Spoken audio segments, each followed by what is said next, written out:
الناس ما عندهاش عذر. موسى وداود وابراهيم واكيد راحوا النار، عندنا دليل؟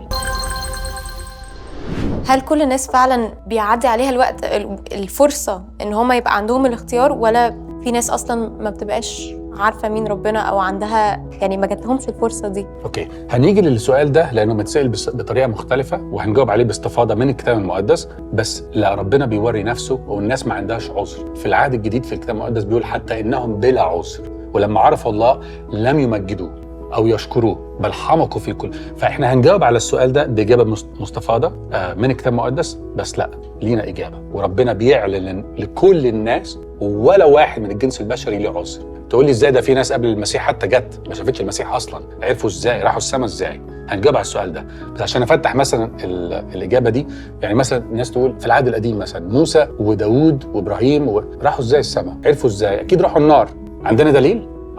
في متى 17 في جبل التجلي. فاكرين لما اخذ بطرس وطلعوا على الجبل، مين اللي ظهر معاه مع المسيح؟ موسى. يبقى موسى فين؟ وده مثل من ضمن الامثله. بس احنا الناس ما عندهاش عذر. الكلام المقدس فيري ترو، حقيقي جدا. كل الناس كان عندها فرصه حتى قبل المسيح او بعد المسيح، وبالاخص بعد المسيح، انها تختار ربنا، انها تختار تروح السماء، انها تبقى معاه. وربنا ما اختارش ناس وناس وهنيجي من ضمن الاسئله موضوع الاختيار ده قصه يعني ربنا يعيني ان احنا نجاوب عليها.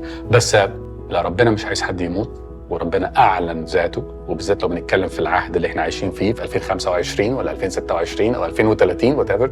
ربنا عايز الناس تيجي له واعلن نفسه للناس، ومش عايز حد يموت. يعني ممكن نفكر فيها ان وجود الجحيم او ان الله عامل الجحيم ده جزء من الحريه اللي هو بيديها الانسان. بالظبط كده. يعني هو مش هيغصب حد ان هو، لان السماء هي الاتحاد بالله، فلو حد ما اختاروش ان هو يتحد بيه فهو ساعتها ده جزء من الحريه ان هو مديله اوبشن. اختيار الانسان اخلاقيا حتى ما تنفعش، يعني نفس فكره الخروج دي. انا ما ينفعش اجبرك انك تحبني وتخرج معايا بالعافيه، مش هتنفع.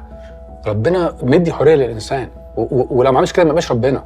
وعايز كل الناس تجي له وتختار الحياه. الايه اللي في تثنيه 30، اختار الحياه، بس انت لازم تختار.